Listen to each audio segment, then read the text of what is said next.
Hi. Now let me make you a co-host. Okay.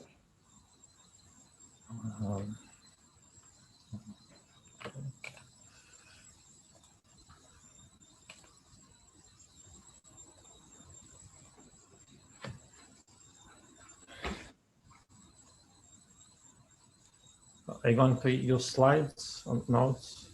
Oh, sorry? Are you going to use slides or notes? Yeah, I guess I'll write on a on a iPad. So. Yeah, okay. Do you need to connect? Do I need to make your iPad a co-host? Yeah, let me see if I can share it directly, and if that doesn't work, then maybe that would have to be a co-host as well. Yeah.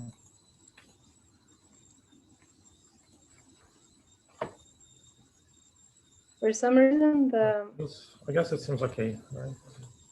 University, the university Wi-Fi here doesn't allow for that.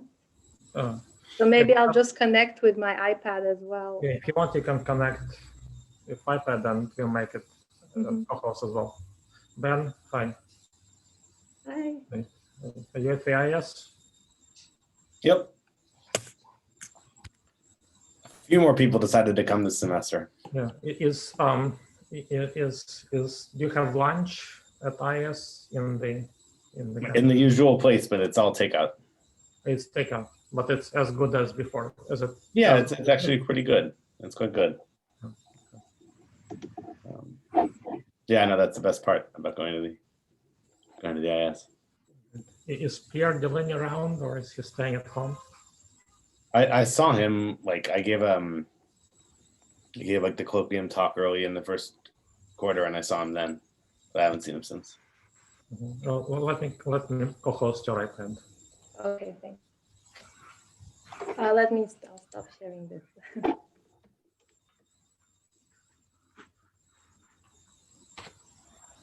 I think Ben and Alistair have already heard this talk several times. I think only once. And Nicole as well.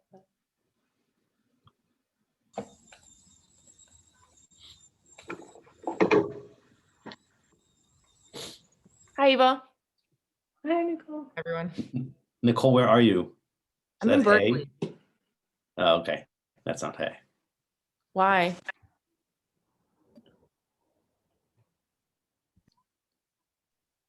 Are you going to Bonn or?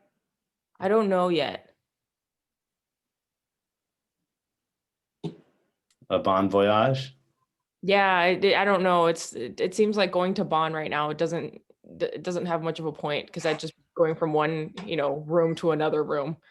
So I don't see why I need to cross the planet for that. But we'll see if things pick up.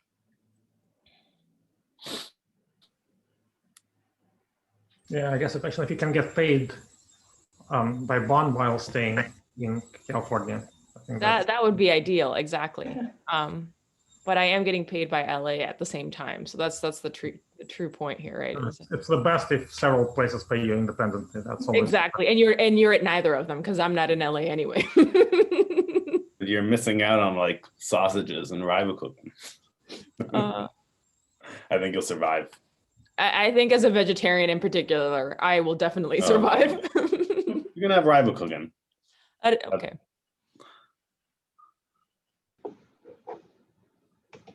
Yeah, we'll wait another minute or two.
So also, as I understand, we decided to try the format where we don't have a 5-minute break in the middle, and we have a 1-hour talk, but everyone is encouraged to ask questions.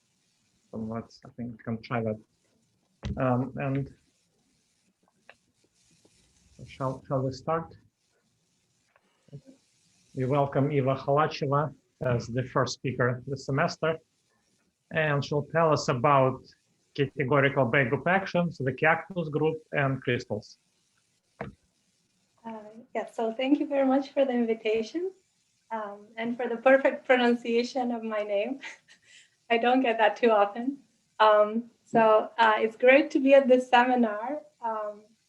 And I guess one perhaps positive side to it being completely online is that I don't feel sad that I can't be at the physical location where it's held.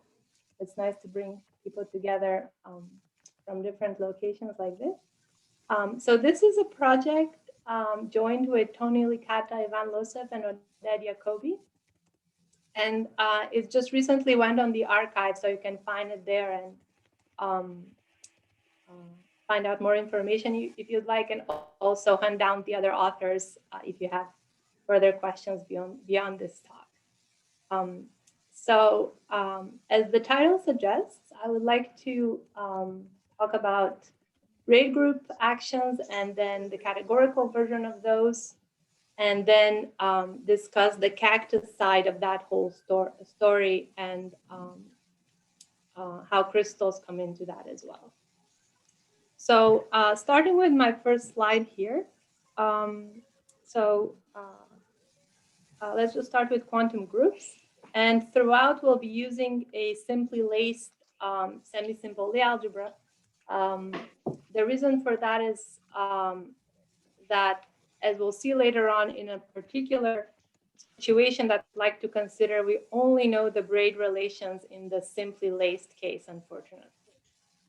So throughout, I won't be mentioning it, but will always be simply laced. And I here is denoting the Dinkin diagram, or the set indexing the simple roots of G. And we have the weight lattice X, where the simple roots live, and then X check where the simple co-roots live. And so given such a semisimple Lie algebra, we can define its quantum group, which is an associative algebra over CQ with a unit, and it has generators. So the Chevrolet raising and lowering operators EI, FI, as well as these Ks indexed by elements of X check. And there's many relations. I will not discuss them for the purposes of this talk. Let me just mention the divided powers of the Chevrolet generators, which will be useful later on when we talk about crystals, as well as when we talk about Rickard complexes, which will be another construction we'll be using later on. So the divided powers are just the powers of E and F divided by this expression involving the quantum parameter Q. So I know this is a categorification seminar, but let me first start on the classical setting, just as I already have, and then I will talk about how the categorical setting works. So one nice property that we can look at is whenever we have an integrable representation of the quantum group, where here the V mu denote the weight spaces of our given representation V, and it's integrable. So we're working on that assumption, namely the Chevrolet operators are locally nilpotent. Then it has a certain type of collection of symmetries coming from the braid group. So when we're working with G, we can also define a braid group corresponding to that Dinkin diagram type. So it's just going to be given by generators indexed by elements of I. So the same indexing set as the simple roots. And then we have two types of relations. For here, I just mean the pairing of the simple roots, or whether they are connected in the Dinkin diagram as nodes or not. So we have these two braid relations. And so this is the braid group of type I. And so Lustig described certain so-called braid group symmetries on an integrable quantum group representation, or if you'd like, quantum Weyl group actions. And they're given by, so for each element of each node of the Dinkin diagram, or each simple root, so this theta I acts as this operator Ti on the representation, which in particular restricts on the weight spaces. So here, I mean by this expression, the projection onto the mu weight space. It has this simpler interpretation. So it restricts to an isomorphism on the weight spaces in that way. Let me mention, so this was originally defined by Lustig, but the formula looks more complicated, and it's been simplified in the non-quantum case by Chuang and Rouquier, and in the quantum case in a paper by Cautis, Kamnitzer, and Morrison. So this formula that you see here is the one that appears in the Cautis, Kamnitzer, and Morrison paper. So maybe let me just give a quick example, even though maybe you're happy enough with this formula already, but for instance, for the SL2 case, and a lot of my examples will be in SL2 in this talk. So we have some representation which has weight spaces indexed by the integers. And then we have just a single operator, single generator of the braid group, which when restricted to the -n weight space, so it gives us this isomorphism, and it's of the form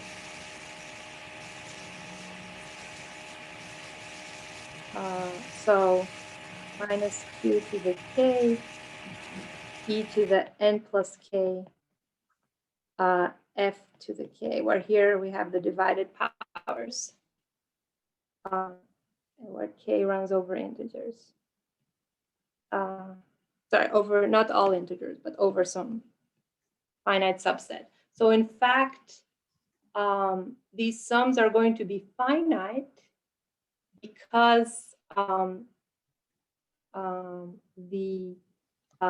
we're working with integrable representations. So the e's and f's are going to act locally nilpotently. So in fact, this is going to be some finite sum. Okay. So we have this braid group action on any integrable representation. Now, let me move on to the categorical level. So I'll zoom into the top part here. So for the purposes of this talk, the categories we're going to be working with are graded abelian and k-linear categories, where k here is a field of arbitrary characteristics. So we're not restricting that. And the grading in particular tells us that there is a shift functor, which I'll denote by pointy brackets 1, oops, sorry, which goes from C to C. So this is the functor relating to the structure of the grading. And so we say that such a category categorifies some integrable quantum group representation if when we look at its, so maybe everyone in this talk is already completely familiar with this, but let me just mention, so we take the Grothendieck group of our category, we quotient it by this relation relating to the grading, and this gives us this expression here, which is a module over Laurent polynomials in Q with integer coefficients. And so then we tensor with the CQ, and this gives us, we're working over complex functions in Q, and so this should be recovering back the representation we're interested in. So in that sense, we're saying that C is a categorification of V, and we require some further structure. So this is kind of the basic assumption. So we want in particular for C to be made up of these weight categories C mu, together with exact graded functors. So the grading here throughout we need because we're working in the quantum setting. So we have the graded functors EI and FI, called the Chevrolet functors, and then we have the higher structure on those. Let me just go down here. So the first requirement is that they act locally nilpotently. So this is our assumption that we're working with integrable representations. And then we have relations categorifying the relations of the quantum group. So in particular, here's a relation which has to do with the commutator of E and F, EI and FI, and EI and FJ. And I won't go into the details of what this notation means. It's just about including some grading shifts when we're adding the identity functor. It's not too important for the purposes of this talk. And then the final property we need here is an action of the KLR algebra. So the Kovanov-Lauda-Rouquier algebra, where these TI are certain choice of units, which again, for the purposes of this talk, are not too important. So this algebra, which one way to describe it is diagrammatically, acts on powers of the,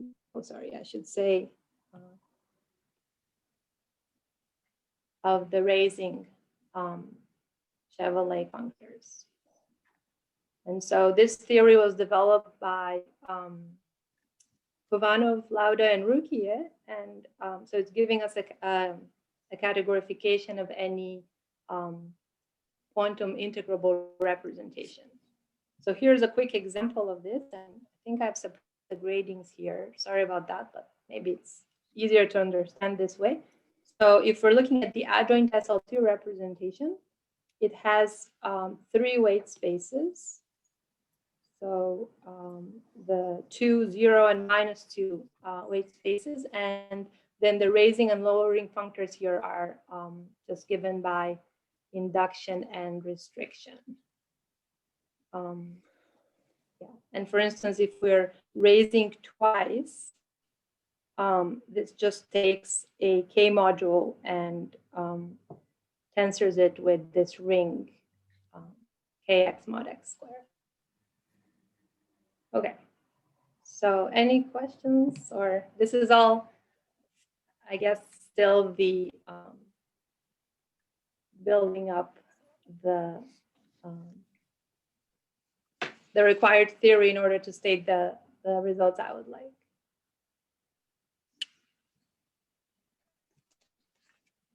Okay, so as I mentioned, now we're on the categorical side, and so the braid group action on representations also has a categorical realization. So let me move on to that. So this categorical realization of the braid group action is through so-called Rickard complexes. So let me start the SL2 case. So in that case, we have a complex of functor, I'll call it theta here, which is given by, so this expression where the underline here means that we're living in homological degree 0. So this part is in degree 0. And this functor in particular gives us, this complex of functors in particular gives us a functor from complexes of the -n weight category to complexes of objects in the n weight category. And it's constructed so the ingredients for that are these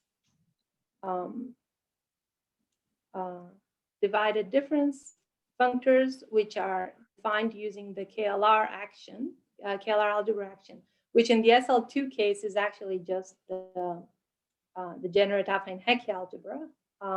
And the differential for this complex comes from a junction. Sorry, I don't know if I mentioned the E's and F's. We also want them to be adjoint to each other. And in particular, this functor decategorifies to the braid group element, which I called T earlier, which is just the positive lift of the simple reflection 1, 2. So we have such a complex of functors, which gives us a functor from complexes to complexes. In particular, it also induces a functor from the homotopy category to the homotopy category for these weight categories. And it also gives us a functor on the bounded derived categories. So going back to our previous example for the adjoint representation, remember that this was the 0 weight category. That was the more interesting one because the other ones just have a single simple object. And so here, this Rickard complex takes an object in this category C0 and maps it to the complex, which has this in homological degree 0, so our original module. And the differential here is just the action of this ring. So this is an example of what a Rickard complex looks like for SL2. Developed in particular in, I think, in a paper of Chuang and Rouquier. So let me mention for general G, the construction is similar. And so again, we have a complex of functors which are supported in cohomological degree less than or equal to 0. And they're given by, well, these expressions, where here again, we have the grading shifts as well. And as I mentioned, so these this complex of functors in particular gives us a functor on the bounded derived categories. So complexes where we allow quasi-isomorphisms as well. And a theorem of Chuang and Rouquier tells us that this is an equivalence of triangulated categories. So so in the bounded derived category here, we've localized at the quasi-isomorphisms for the complexes. Okay, so we have this equivalence of triangulated categories. And as I promised you, this gives us a categorical action of the braid group. So these Rickard complexes, which act on the bounded derived category, furthermore satisfy the braid relations. So this is a theorem of Cautis and Kamnitzer, and so this is where we have our restriction to only the simply laced case, because we know this theorem only in the simply laced case. But I would be interested in exploring non-simply laced situations as well. So if someone is interested in folding arguments and going beyond ADE type, please let me know. Come talk to me. Okay, so this gives us the categorical braid group action, or where, remember, C here is our categorification of the quantum group representation, and then B is acting on the braid group then is acting on the bound and derived category of that. So now let me go to the cactus side, and again, I will start with the classical or decategorified version, and then I'll move to categorification. So what is the idea for cactus groups here? So we have the category of quantum group, integrable quantum group representations. We've established Lustig's braid group action on that. And so there's a process through which we can crystallize so a given representation to a more combinatorial gadget, which I'll denote BV here. So that's a G crystal, and I will describe how we get an action on this side by the so-called cactus group. So let me mention the ingredients of this picture. So roughly speaking, a G crystal is a set, a finite set in this setting, together with certain maps, which I'll call EI tilde and FI tilde, going from this set to 0, called the Kashiwara operators, and as well as a weight map. So I won't go into the complete technical details of what they have to satisfy, but in particular, the EIs and FIs are partial inverses of each other. So whenever something is not mapped to 0, then EI and FI reverse each other's action. And they also lower raise respectively lower the weight of any element by the corresponding simple root alpha I. And when we look at the ith SL2 copy in our Lie algebra, they have to satisfy some nice properties with respect to the weight there. So there's the crystal is supposed to be a shadow of the representation we're looking at that has a lot of nice properties which allow us to deal with it. In particular, it behaves nicely with respect to tensor products and restriction, for instance. So we know that every quantum group representation has a corresponding crystal. And for instance, in the adjoint representation of SL3, the crystal is given by, so the set B is given by these nodes, which I've drawn here in black. And so you can think of this as a really nice basis for our representation. And then I've only drawn the lowering operators because the raising ones just undo whatever the lowering ones have done. And in particular, one nice property is that element of the crystal always goes to exactly another element of the crystal, or to 0, depending on the action, but it's never a linear combination or anything like that. So it's really useful combinatorial gadget. Okay, so this is the non-categorical story of crystals, but in particular, we also know that they can be realized also through the categorification of our representation.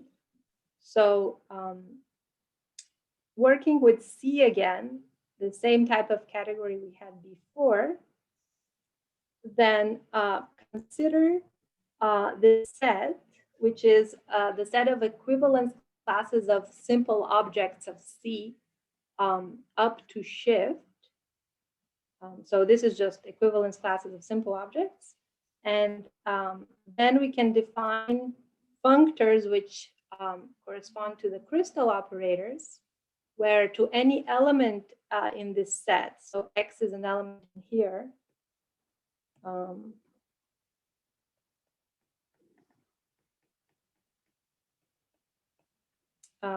we define the crystal operators by taking the Salkal of the raising functor or the lowering functor respectively. So the largest semisimple object in there. And the weight is just given by which weight category our object lives in. So if we define these operators in this way, then they give us exactly G crystal, which is isomorphic to the crystal for the representation we started with. And so let me say a little bit of the history. I believe Lauda and Vazirani originally did this for minimal categorifications, but then there's a result of Chuang and Rouquier, which implies it for all, and it was written up nicely. I found a paper of Brendan and Davidson. Please correct me if I'm wrong on the history, but I think this is where this was established. So we have the categorical realization of crystals. And so the group that will be acting on those is the so-called cactus group. So again, we can define that for any of our Dinkin diagrams, which were, we assumed, as always, they're simply laced. I mean, you can define the cactus group for any Dinkin diagram, but for the purposes of this talk, we want it to be simply laced. So the generators are indexed by connected subdiagrams of the Dinkin diagram. And they're all involutions. That's the first relation. They commute whenever the two subdiagrams are not connected. So there's no edges from one to the other. And this final relation is they almost commute when J is a subset of I, except we have to twist by this Dinkin diagram automorphism. So let me define it for the whole diagram. And it will be analogous for how we define it on subdiagrams. So here we have that alpha of tau, so I'll call this tau. So alpha tau I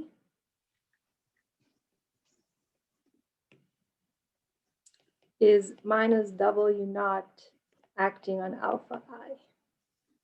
So where these alphas here were the simple roots. So this equation tells us how tau behaves. And if we want to change it to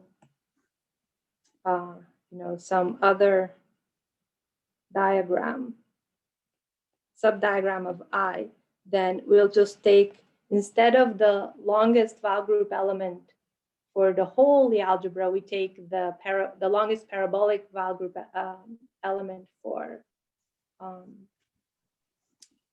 the subdiagram K. So for instance, in type A, this is just reflecting the whole line of the Dinkin diagram.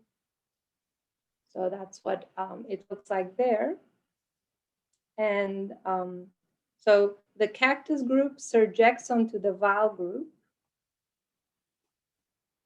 where the surjection is given by, on generators, you just map Cj to the longest Weyl group element in the parabolic Weyl group for J. And the kernel of this surjection is called the pure cactus group, PC. And so here's the picture for why they're called cacti. So geometrically, in the general setting, the pure cactus group is the fundamental group of a certain compactification of, so we've projectivized the regular real points of the Cartan here. For the purposes of this talk, this particular construction is not too important, but let me mention in type A, this space simplifies to De Concini-Procesi compactification of this modularized space, which is given by smooth real curves of genus 0, which have n+1 marked points. And so these smooth genus 0 curves, once we've compactified, they can branch out. So these curves just look like circles, and once we compactify, they can branch out to further components. And the marked points here are the needles of the cactus. So in type A in particular, you can visualize the points of this modularized space as cacti. So hence cactus group. Can I ask what CJ does on this visualization? CJ, let me see. So, well, it's a little bit tricky because so we now need to make a path in this space. I mean, it can merge, like when you're going through, so yeah, it's let me see if I can say something short. So you can think of the different, you can realize this is a complex, simplicial complex where the different components, so the highest dimensional components are just a single circle, then you have a single circle, the boundaries of those are made of codimension 1 boundaries are made of 2 circles and so on. And then you have a loop, an element of the pure cactus group is a loop through that space. Which, you know, so some circles can merge back into each other, and then the points can permute and then separate again and so on. But I don't have a quick example of the top of my head. Maybe another question is, was the group finite? It's finitely generated, but it's not finite. Yeah. Because in particular, for instance, for diagrams which overlap a little bit, you don't have any relation. So that wouldn't simplify.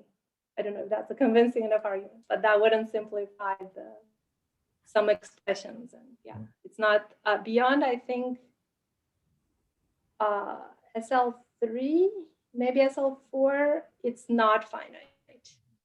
Yeah. Thank you. Okay, so this is the cactus group. So no categories here yet. And let me mention the, again, still in the classical setting, this cactus group gives us an action of, on crystals. So in some earlier work with Kamnitzer, Ribrinkov, and Weeks, we show that for any G crystal, you can define an action of the cactus group of type G on this crystal, where it acts by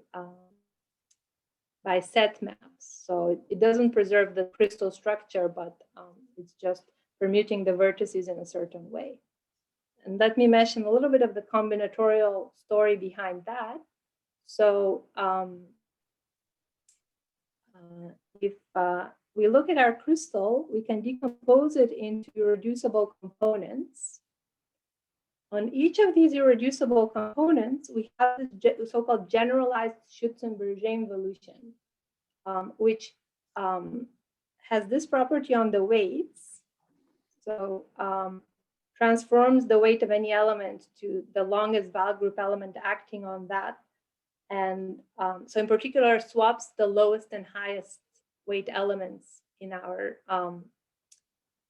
irreducible highest weight crystal. And then it behaves in this following way with respect to the Kashiwara raising and lowering operators, where tau is the same tau as before here. It's this Dynkin diagram automorphism.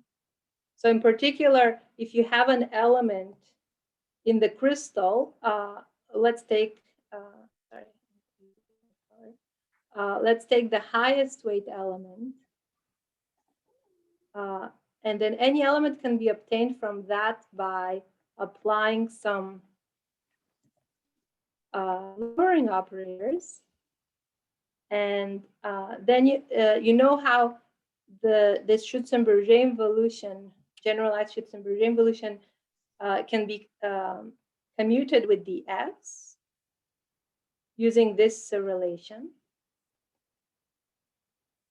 And then we know that finally, when we reach the B inside, it swaps the highest for the lowest weight element. So these two relations completely determine how it behaves, at least in our setting of finite dimensional representations here. So anyway, the point is these two relations are sufficient to define this map on an irreducible crystal, and then on the whole crystal,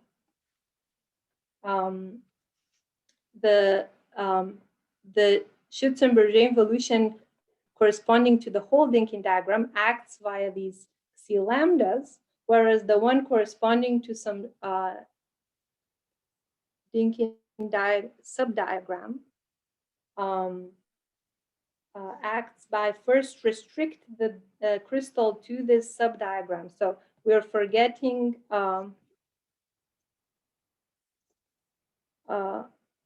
all arrows or edges in I minus j. So we take the restriction of the crystal to only this subdiagram j, and then we do the same process of decompose it into irreducible highest weight ones and use these relations I just talked about here. So let me give you an example of this.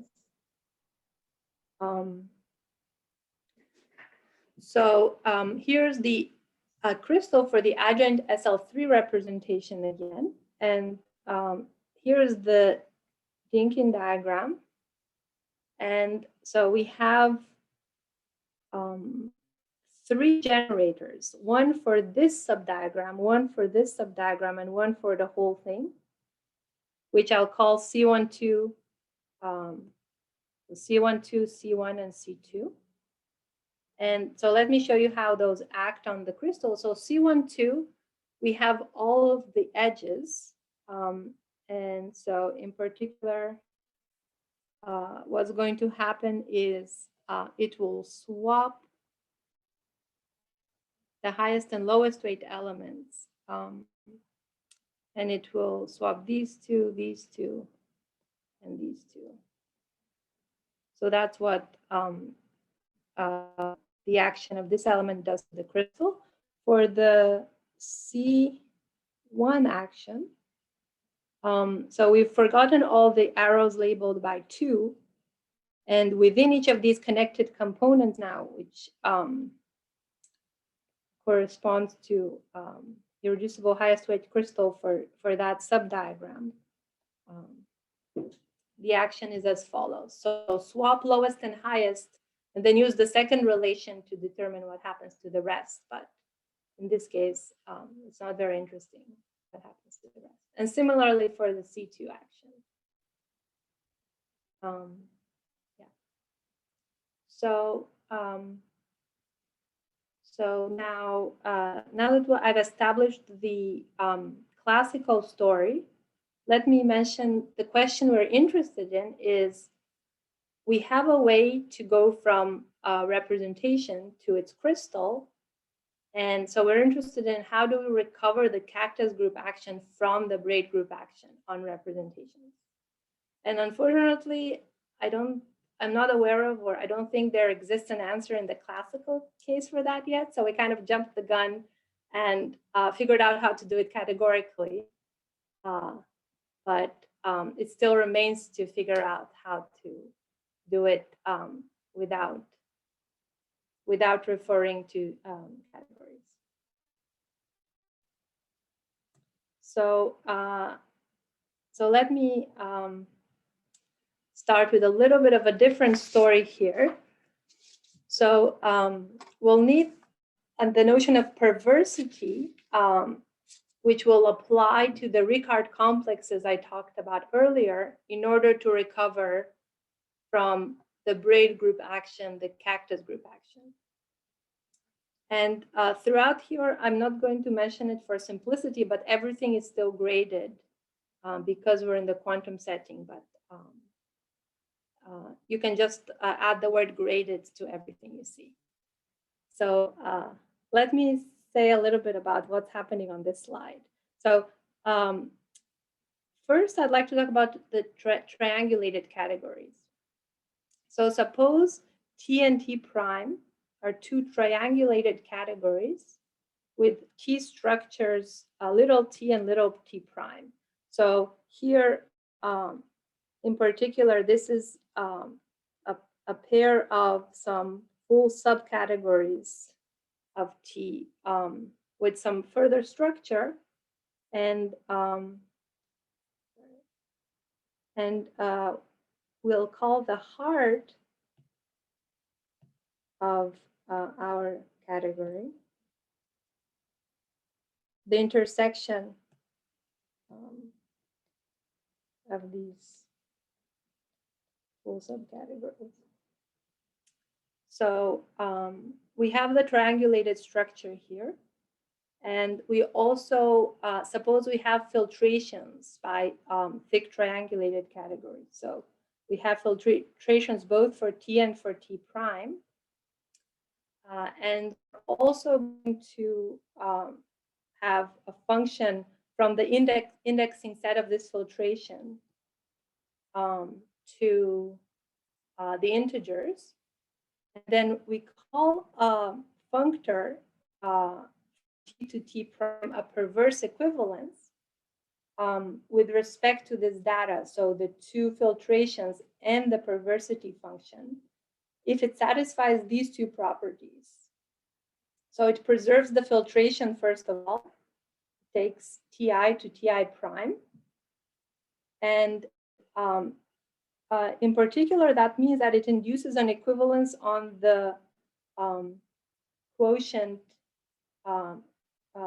triangulated categories, which, well, so I should have mentioned that triangulated structure also has a certain translation functor, which we're using over here.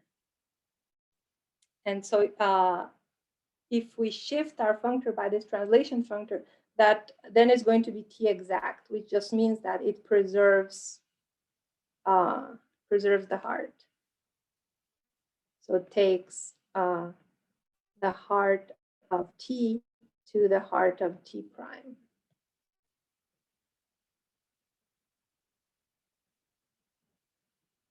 So in particular, it has these two nice properties.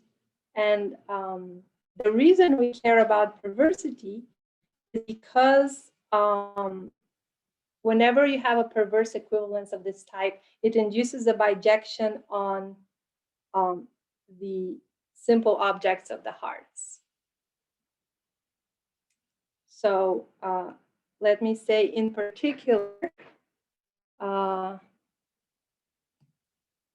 this functor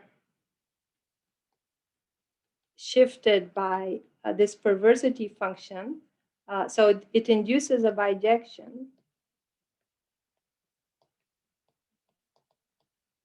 So because it preserves the hearts, that means it induces a bijection from the simple objects of the heart of Ti.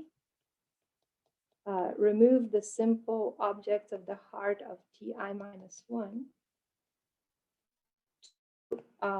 The same but for ti and ti prime and ti minus 1 prime.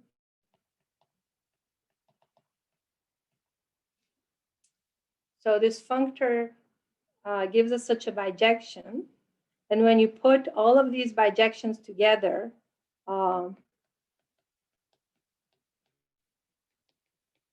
you can see how much worse my handwriting is in real time than when I prepare it in advance. So when you put all these bijections together, you get this bijection all of the simple objects. And this is the where we'll have the cactus action crystals and the cactus group action coming into play, because remember that we had a certain way of getting a crystal on the set of simple objects. So and these phi's will be giving us bijections on this set. So somehow we'll be getting the cactus group action through these bijections obtained from perverse equivalences. Okay. I don't know if that was too fast. Or any questions or comments? Okay. So perverse equivalences appear already in the literature in a number of places. So for instance, in the question of Bre's abelian defect conjecture, I think in work of Chuang and Rouquier, they're also appearing in geometric representation theory and mirror symmetry, for instance, in work of Aganagic. And so this project is partially aiming to show that they are in fact play an important role in categorical representation theory as well. So let me start tying this back to crystals and the cactus group. So I mentioned this for triangulated categories. So we are now at this point in the setting of abelian categories, because remember we work with abelian categorifications. So again, we're assuming we have filtrations now by Serre subcategories. Then if you take the bounded derived category of an abelian category, that's triangulated, and it has a standard T structure whose heart is the abelian category itself. And then we can make sense of perverse equivalences in that setting as well, where we get the filtrations on triangulated categories by taking these bounded derived categories, where here, this is the big subcategory of the bounded derived category of A, whose cohomology is in AI. And the same for the one below. So starting from the filtrations on the abelian categories, we can get filtrations on these triangulated categories in this way. And then we can make sense of perversity as well. And so remember that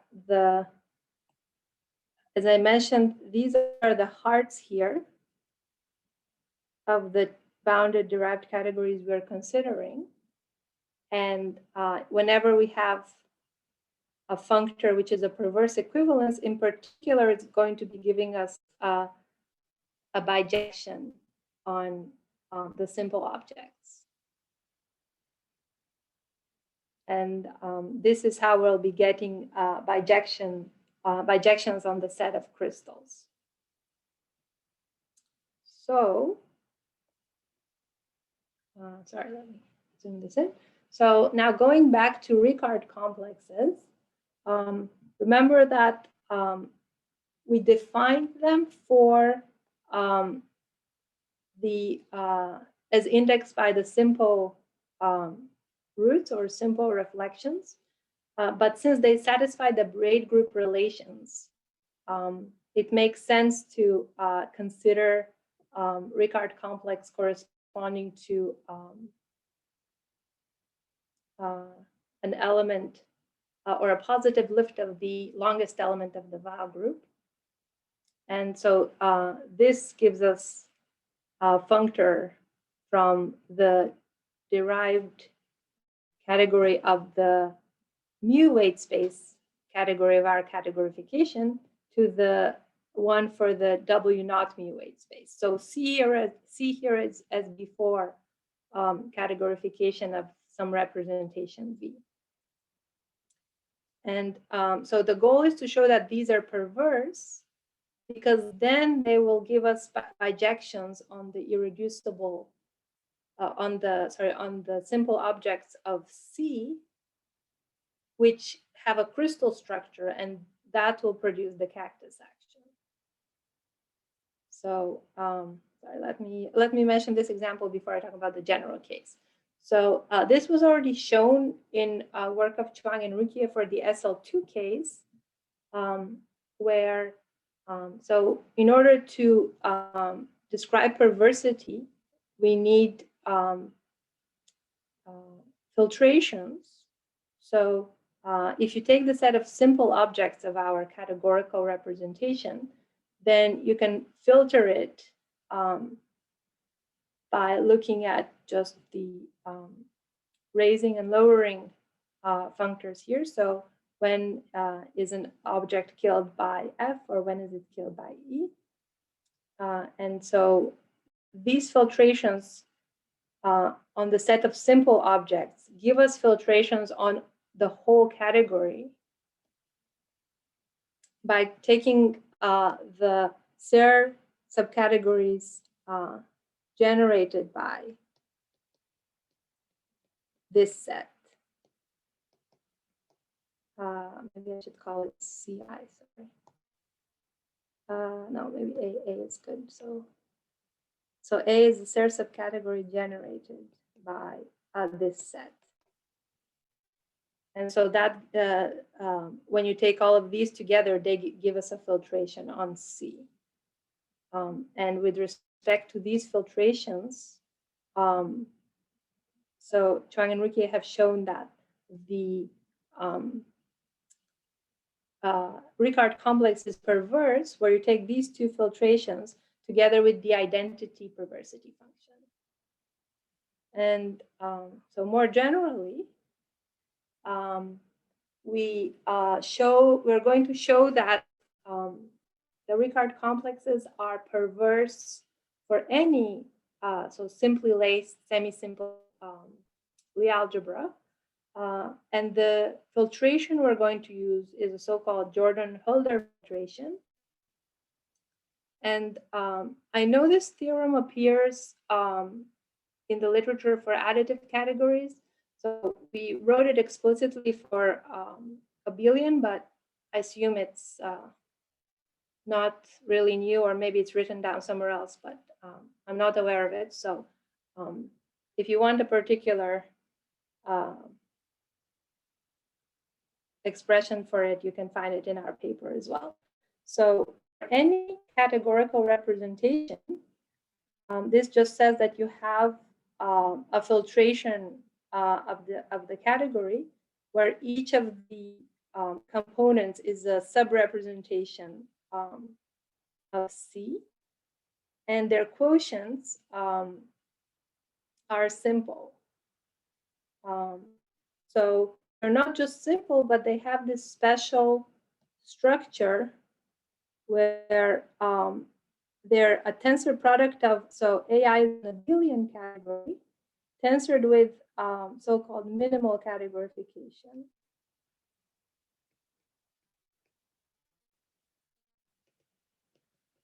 So this is a distinguished categorification of the irreducible weight lambda I representation.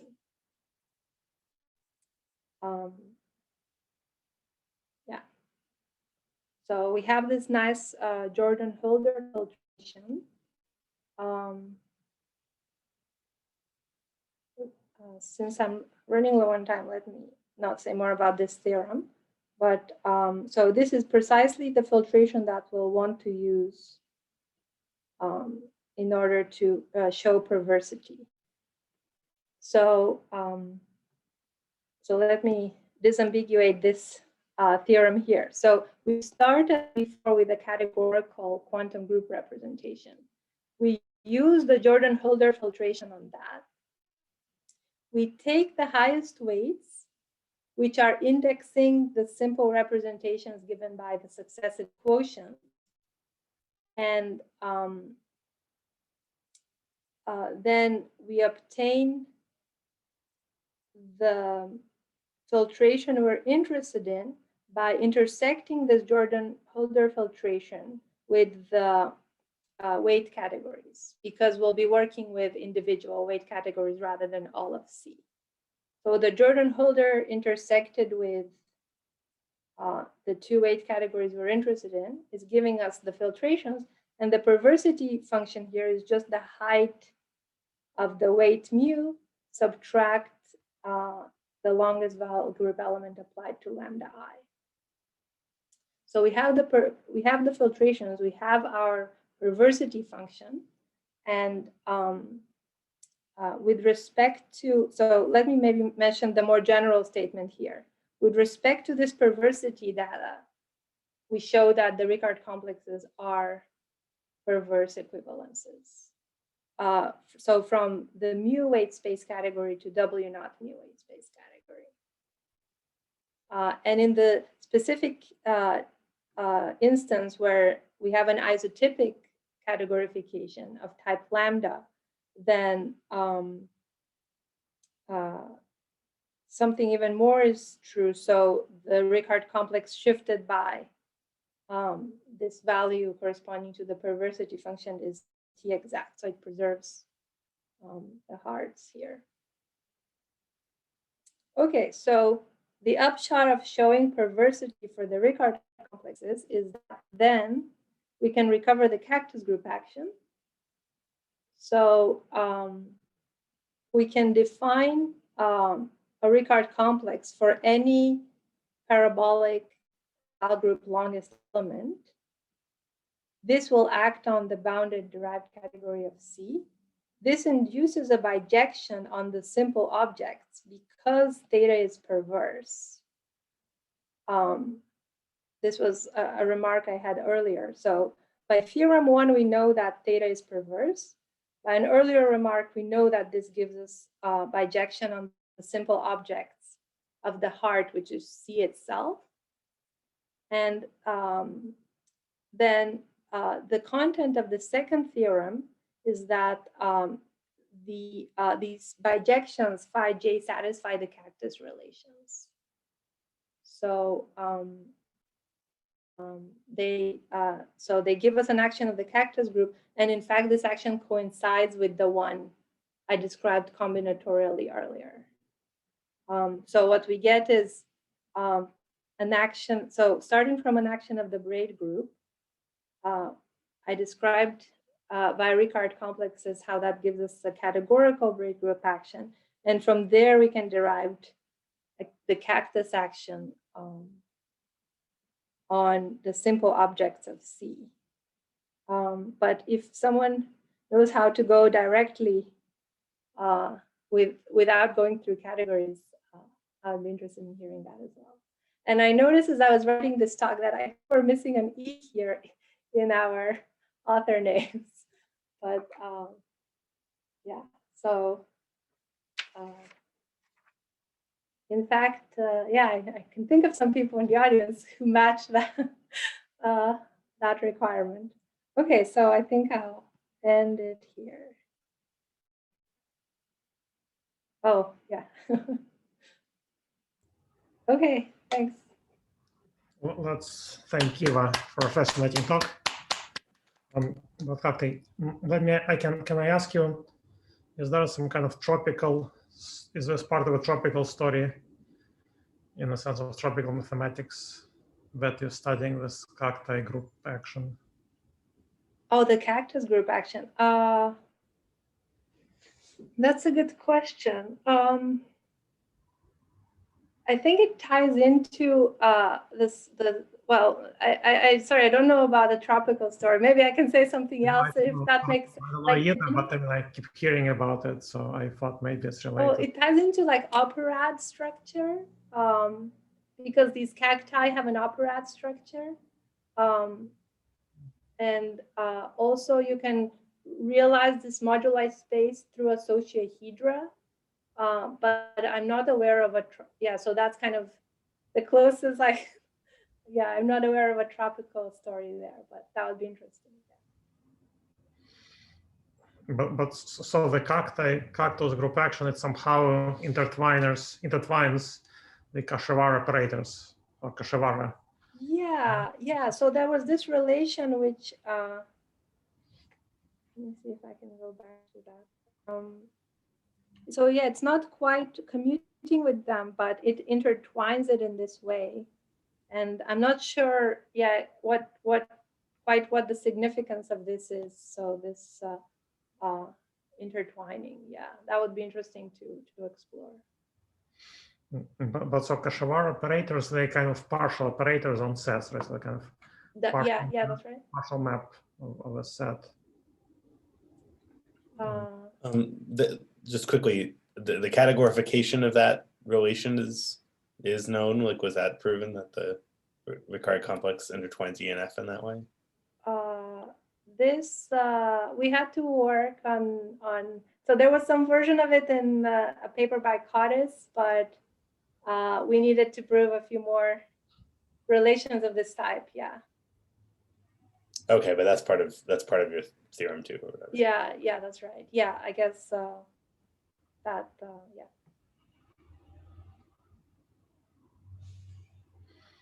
Like it's slightly different, the theorem too, the statement about crystals and the statement about actual like categorified operators.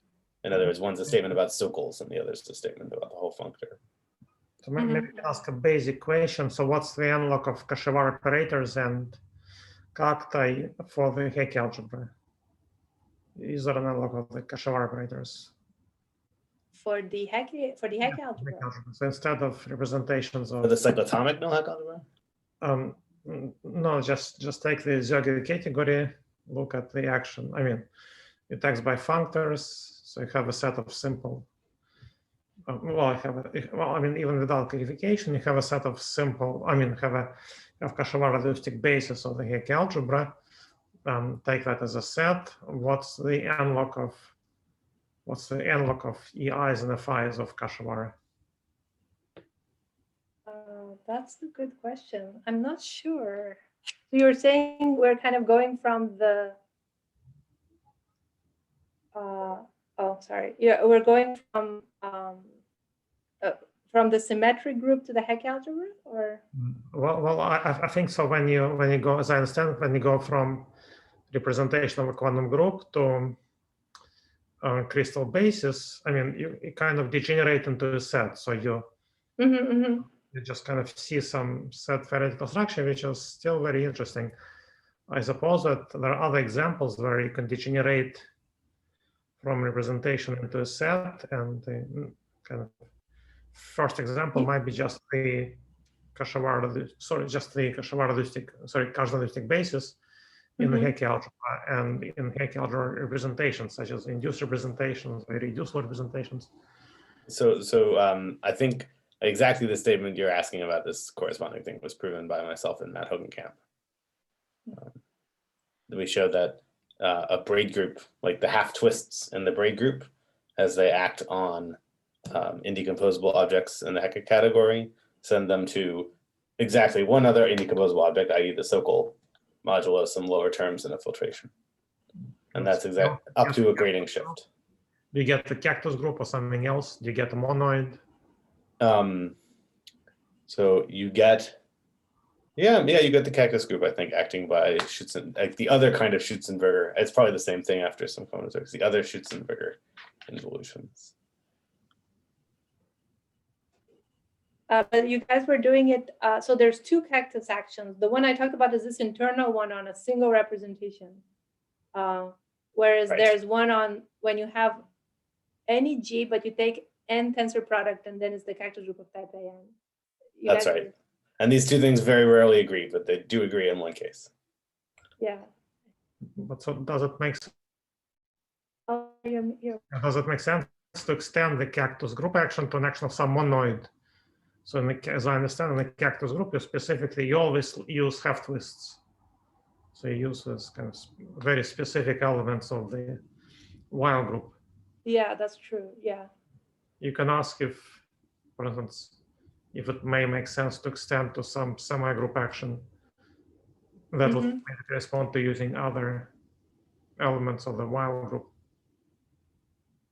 Yeah, I mean, I don't know anything about the subject, so I'm just kind of, it's just blind well, question. that's a great question. I don't think the cactus group has been that studied yet. So I think these are all good questions. I guess you can just look at the A2 case and when the Weyl group is S3, and you can ask if there are some kind of operators. They don't have to be invertible, maybe it's semi-group, just corresponding. So you have here, you have elements for sigma 1, sigma 2, sigma 1, sigma 2, sigma 1, and you can ask if there are some operators for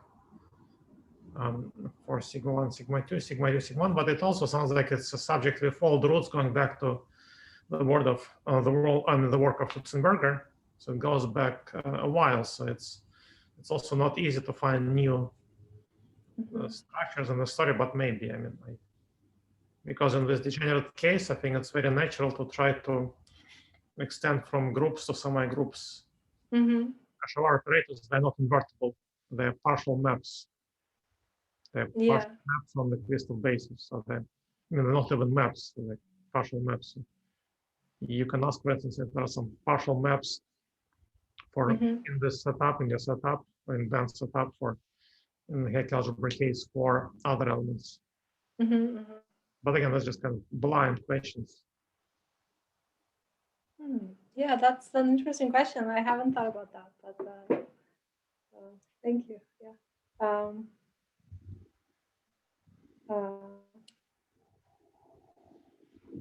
I guess there's one. I mean, if we're thinking about the image of the cactus group under the action, there is a further relation that it satisfies that I didn't, because with the relation I gave, that's the one that gives us the fundamental group of this moduli space. But then there's the further relation by the braid relations on single nodes when you're looking at the image of the group under the action. So it's actually some quotient, a sort of quotient group that. But maybe now a kind of naive question: if there's a so you're saying that the cactus group is by one of certain special configuration space, a modular space. But is there a similar interpretation of the Kashawar operators? Can you relate them to some configuration space? Right then.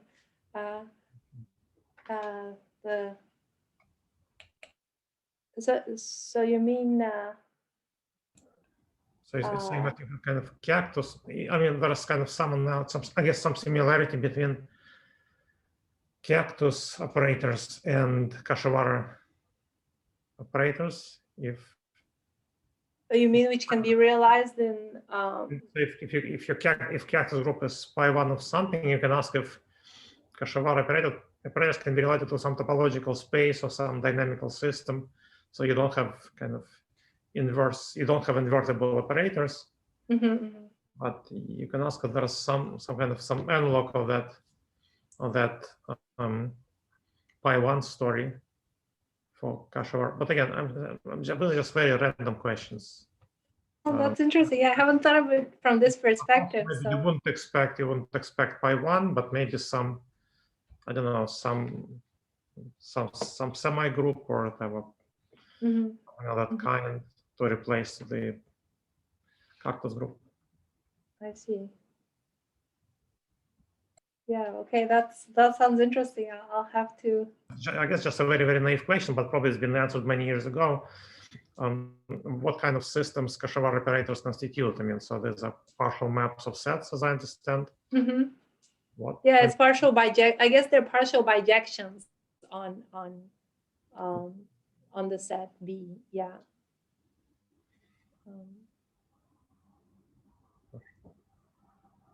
But I guess people study inverse semi-groups where you have some kind of flip. So maybe that's, I mean, you can ask if, I mean, what, what, I guess they maybe give you some category. They generate some category if they're partial bijection. So it means you have, they're like correspondences, but of a very special kind. You can look, I mean, I just don't know how to think of this Kashivara operators and what are more examples. So maybe you can build some kind of, I guess, so just what's the axiomatics for Kashivara operators and what are the relations? Because I remember they're partial bijections, but on partial bijections, you can have various relations. Right? Mm-hmm. So just. Okay, yeah. Yeah, okay. Well, some more questions? So thanks for your comments. That's an interesting perspective.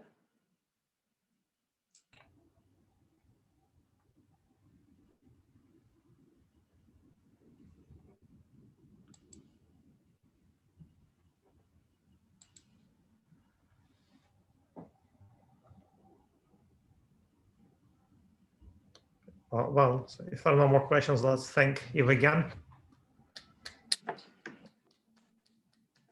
Thank you.